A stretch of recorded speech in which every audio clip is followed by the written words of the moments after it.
First, I'd like to take the opportunity to thank Calvin for inviting me to participate in the Kevin Dotson Foundation Leadership Summit for Women. More than excited to be able to join in this effort to share my experience with the listening audience. I've known the family for quite some time. His mother, Sandy, and I were great friends. And of course, I watched her children, Kevin and Calvin, grow up. So I'm really excited to be a part of this endeavor. My name is Jacqueline Boone. I currently own Boone Consulting, LLC. It's a family-owned and operated business, and we've been in business since March of 2008. So we're coming up on our 13th anniversary, and we are really excited about the things that are in the pipeline to come. I have had an entrepreneurial spirit since I was a child. As a matter of fact, I can remember selling metal Social Security plates when I was about 6 or 7 years old, when it was fashionable to give out your Social Security number without worrying about being frauded. And in addition to that, I also sold flower seed packets. Each block used to have what was known as the clean block effort, and folks used to decorate their fronts with these tires that were made into flower beds. And prior to the season, I used to take all of my funds that I had earned running to the store and doing different chores and buy a bunch of the flower seed packets. And then prior to the spring setting in, I would walk through the neighborhood when it was safe to do so and sell my seed packets and my metal Social Security cards above the price that I had paid for them. So every time I think about that, I kind of get a little chuckle. However, that entrepreneurial spirit fostered over the years, and finally I was able to start my own business in 2008. We provide facility support services to the federal government. We are currently expanding our footprint into the Baltimore City and Maryland area and offering our same services to some commercial clients as well. As I mentioned before, it's family owned and operated. I have my cousin and my 2 sons assist me with the daily operations management of the business. Self-care is extremely important as you go about doing whatever it is that you want to do in life. If it is working your daily job, if you're a mother, you have a husband, you have children, no matter what your daily walk is, self-care for women especially is of utmost importance. For myself, I usually start my day with meditation and communing with God. I have a deep faith, which was passed on to me by my mother. She was so busy taking care of everyone else that on a number of days she neglected herself. She was a highly educated woman. She managed to obtain 3 college degrees, raise all of her children, 7 of us. In addition to that, raising countless other members of the family's children as well. She was a Baltimore City school teacher for her entire career.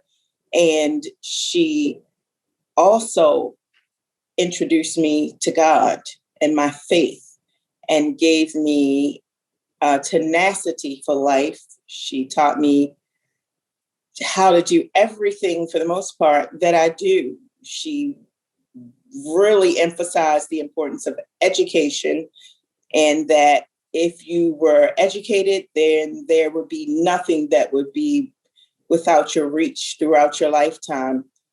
I credit all of who I am, along with my relationship with God, to my mother. And I bring her into this discussion because, again, I mentioned she was so busy giving of herself to others that she rarely ever took any time to do anything for herself. I mean, even when she was taking a nap, she had kids worrying her and waking her before she could get a full rest in. So as we go about in this new era, this new world of information technology, I can't tell you how critical it is. I talked a bit about how I start my day. I start my day communing with God. I refuse to let anyone within my realm prior to me starting my day, which is at least the first hour and an hour and a half, which means that I have to get up pretty early. And if I get up pretty early, then sleep is also, no matter what age you are, very important. You have to make sure you get an adequate amount of sleep. You have to definitely exercise. And after you reach a certain age group, you definitely have to exercise to be able to have the energy that it takes to get through your work day or whatever your day looks like. One of the things that I do that I really enjoy while I'm working throughout the day is one of the local radio stations hosts a midday mix.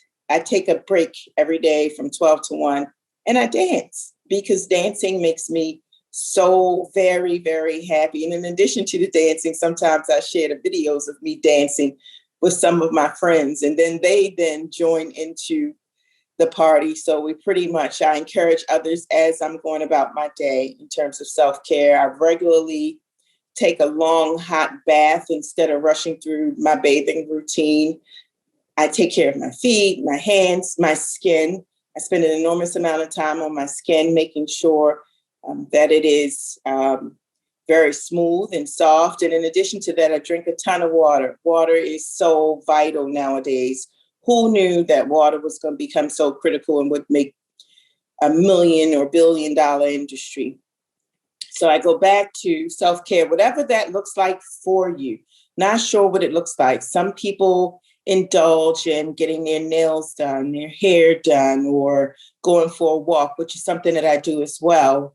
I often take a break from my day's activities and either go out for a walk outside, or I have a patio. I go sit on my patio and I look at the sky and the clouds and just relish the smallest thing in life. I'm looking forward to spring so that I can look at the beautiful flowers. I keep fresh cut flowers around my place where I live so that I can just look at beautiful things all the time.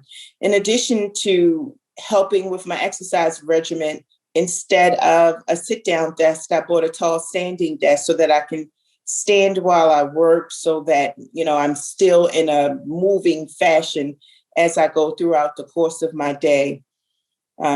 Typically, we shoulder so much responsibility if you are raising children and you have to have a full-time job. And nowadays, our generation and generations below us have become responsible for our parents or someone in addition to our regular role of responsibility. So it is, as I mentioned before, critical that you take a rest throughout the day. You not put it off, you not wait.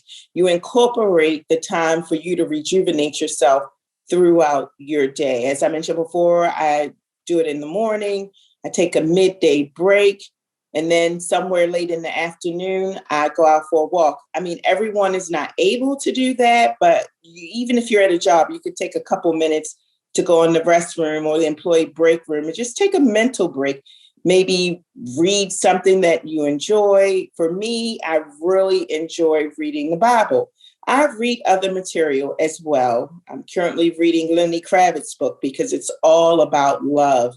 And when you talk about love, you're talking about loving yourself first, because if you don't love yourself first, it'll become extremely difficult for you to love others. That's my piece about self-care. When I think about, I guess, the now generation, the 20-somethings, the 30-somethings, I think about how enamored they are with the internet, not Facebook. I hear that Facebook is a thing of the past for younger generations, but IG or Instagram, TikTok, and Snapchat. Believe it or not, I have all of those accounts. My sons get so disturbed with me if I get on Snapchat, but I just got on it to see what it was about. I posted a few snaps or chats or whatever they're called.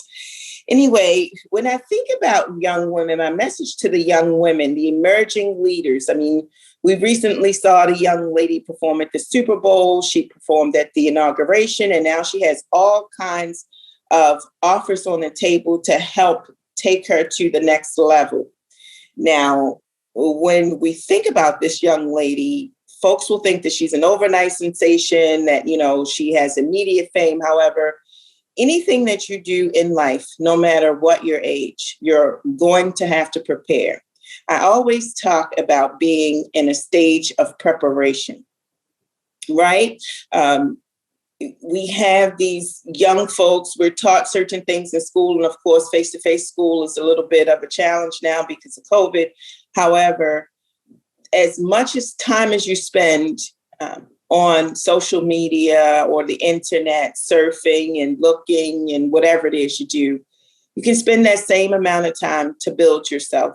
There are countless things to learn from the internet. I mean, if your mind can conceive it, you can Google it, and then you'll find pages and pages and pages that you can search through to teach yourself whatever it is that you need to learn if you don't have the means to get a formal education.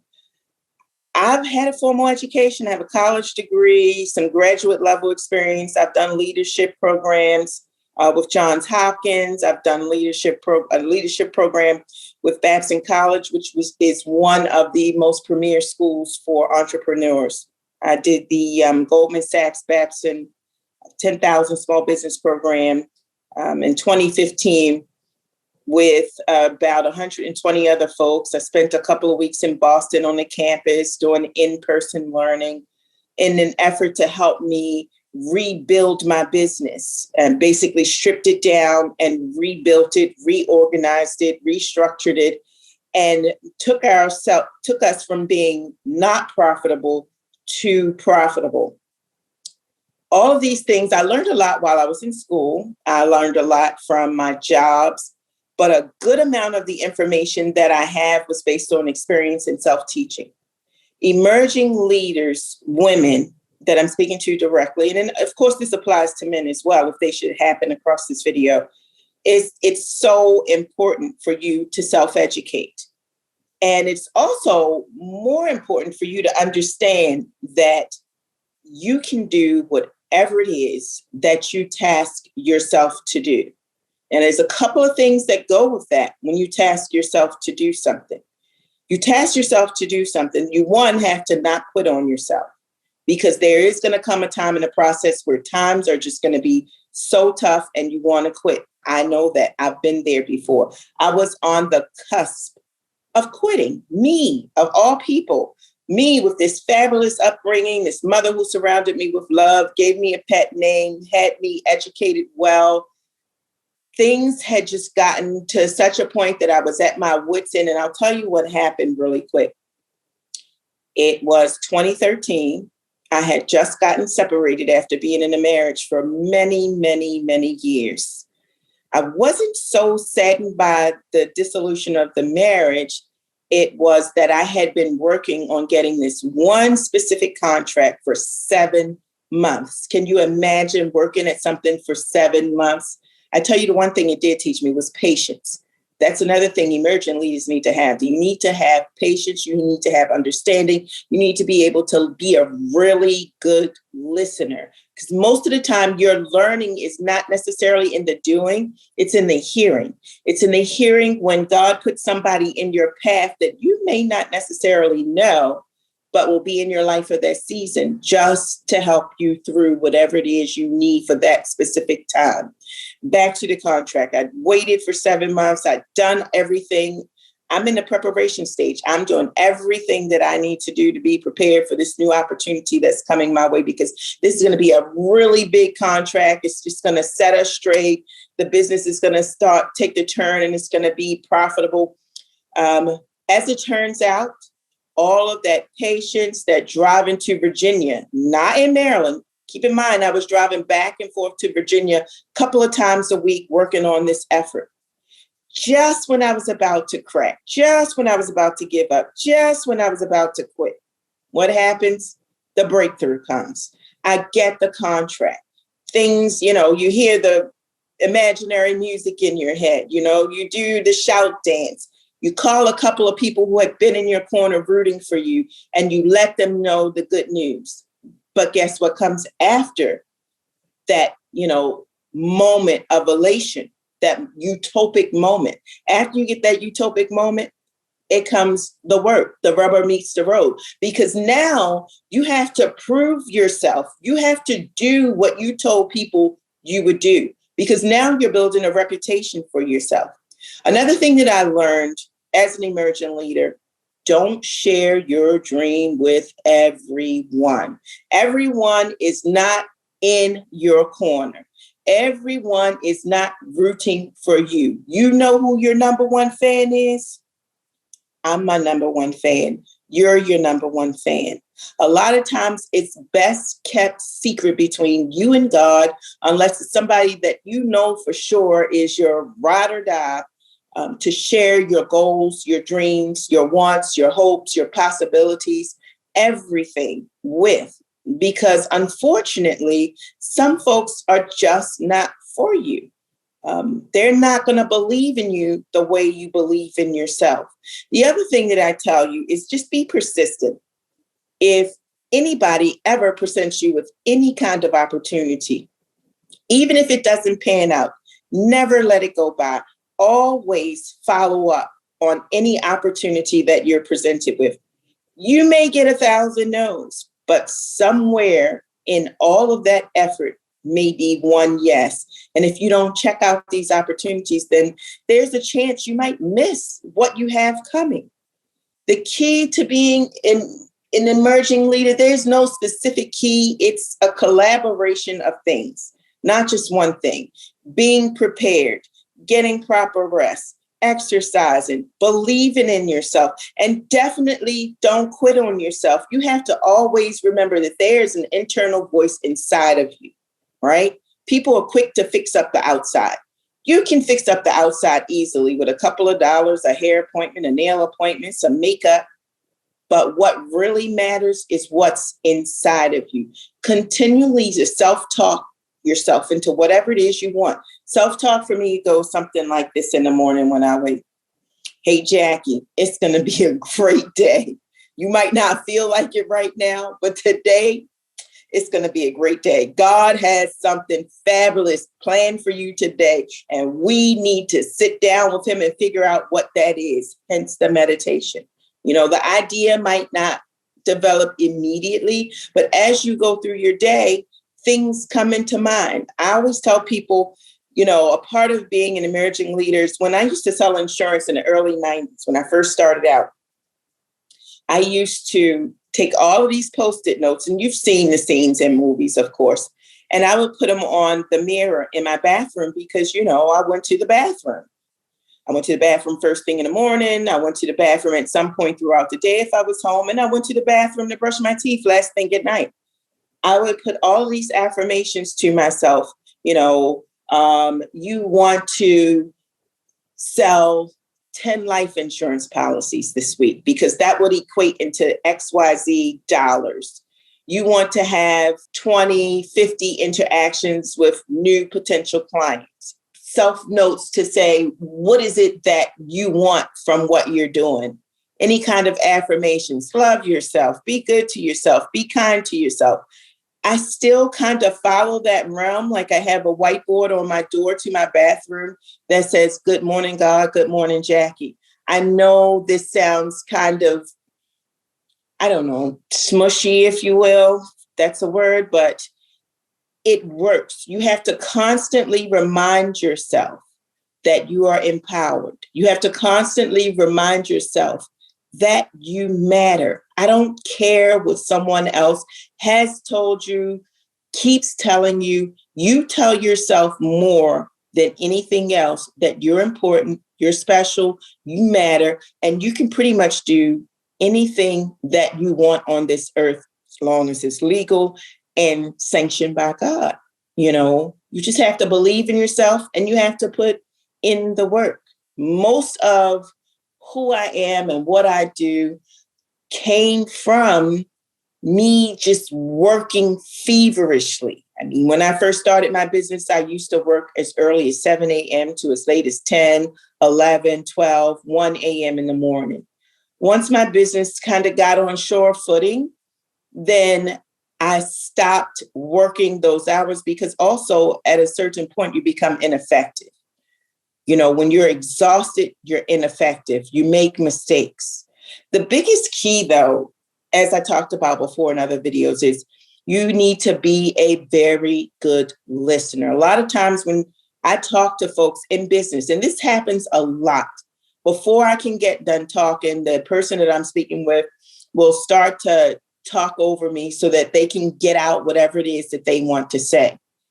They haven't even heard the complete thought, like you missed the miracle, as the old saying goes, by just not simply listening. I now meet with clients. The first thing I do is I usually ask them one or two leading questions. Nice to meet you. I'm Jackie Boone. How are you doing? And tell me about yourself. Those simple questions have people talking for hours unless I interrupt them and stop them, because there's a need to tell folks about yourself, tell them who you are. In this instance, I'm saying you be the Jackie Boone and be the listener, because there's so much to learn when you just sit back and listen. Usually I don't have to ask any more questions after that, because then I get all the information I needed just by asking a couple of questions. So as you find yourself growing and moving toward becoming that person that you want to become, or improving upon the person that you know you are, don't quit on yourself. Your life is too valuable. A woman has been fighting for her voice since Adam and Eve in the Garden of Eden. And, you know, the old adage that goes, behind every great man is a great woman. Well, realistically, that great man is who he is because that great woman is behind him, beside him, in front of him, supporting him, loving him, encouraging him, lifting him up, caring for him, giving him the ideas that he needs, coaching him, which is critical, coaching him on how he should do, say, behave, what, no, etc. And women have been just fighting to get their voice heard for many, many years now, which is why I'm so impressed with International Women's Day. The first International Women's Day was held about 1911, and it has occurred annually with women gathering just merely to celebrate women, but it's just not a gather and hoo-ha party. It's gathering with a cause. They have a call to action. They do philanthropic work. They uplift other women and they collaborate. All of these things are noted on their website, and the call to action, philanthropy, raising money, because the key thing is as you move forward is you need to be able to give back. You're benefiting directly because of the Maya Angelou's, the Harriet Tubmans, the Cicely Tysons, even Oprah. You know, she had school over there for the girls in South Africa. Many, many other countless Nikki Giovanni, women that I could go on for days. My mother, if it had not been for my mother, Almeda F. Shaw, I wouldn't have been built into the human being that I am today. Philanthropy can be done with your time, with your money, sharing of resources, collaborating with others, which is where the collaborative effort comes in, forming key partnerships at a grassroots level. Some women choose to run nonprofits. There's a number of ways that you can get your voice heard, either individually and or collectively. Some mornings when I'm checking my Facebook newsfeed, Maria Broom is on there. Maria Broom used to be a newscaster for Channel 13, but I really got to know Maria intimately when she was teaching at the Park School and she taught my children. Her spirit is such that when you encounter her, you instantly become happy. I mean, she just exudes this level of joy, inner peace, and happiness. And you can't help but to kind of drink in her personality when you are around her. But she puts on like this daily dance presentation, if you will. She turns on different songs and she just turns her camera on and she goes broke. She just dances and she coaches you and she talks to you about feeling good and about movement, because we all know at the root of her spirit is dancing. And if you've ever encountered her, you leave off a much better and a much happier person. I talked about what the campaign theme was for International Women's Day this year. March the 8th is when it's actually celebrated in 2021, is choose to challenge. A challenge world is an alert world, and from challenge comes change. So let's all choose to challenge.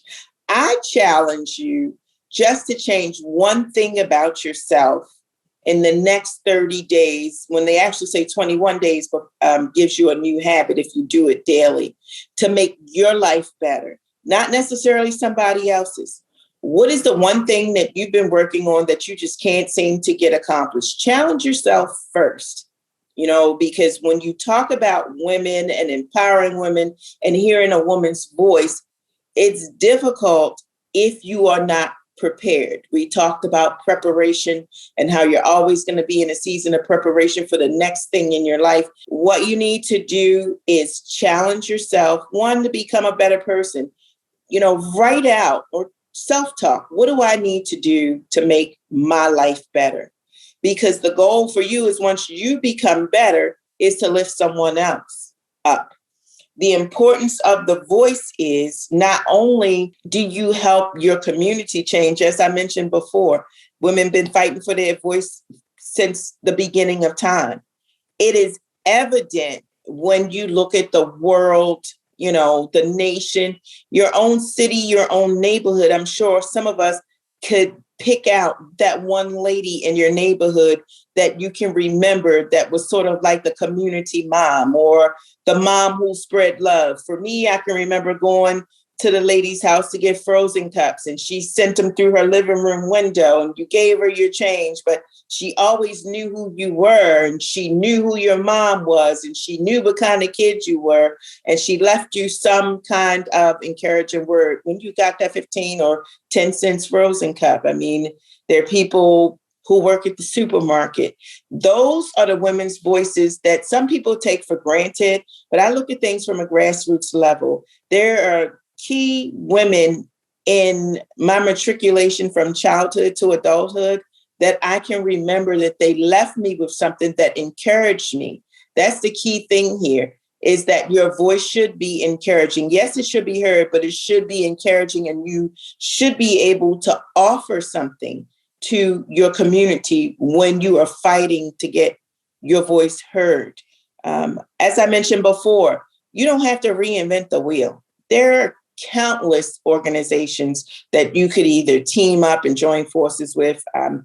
Really grooving and digging on the International Women's Day, which is going to be March the 8th, because that's a bunch of fired up females ready to take over the world. And as I mentioned before, you don't have to reinvent the wheel. You don't have to believe in everybody's cause. But there are a lot of people who have already paved the way, essentially cleared the crowd so that you can get your voice heard in a variety of ways, whether it's writing, whether it's poetry, running a business, being a soccer mom, whatever it takes, whatever form or fashion. There was a time in business and industry when it was not proper business etiquette to talk about God. Now, I have to talk about God always, because I can't live my life without him.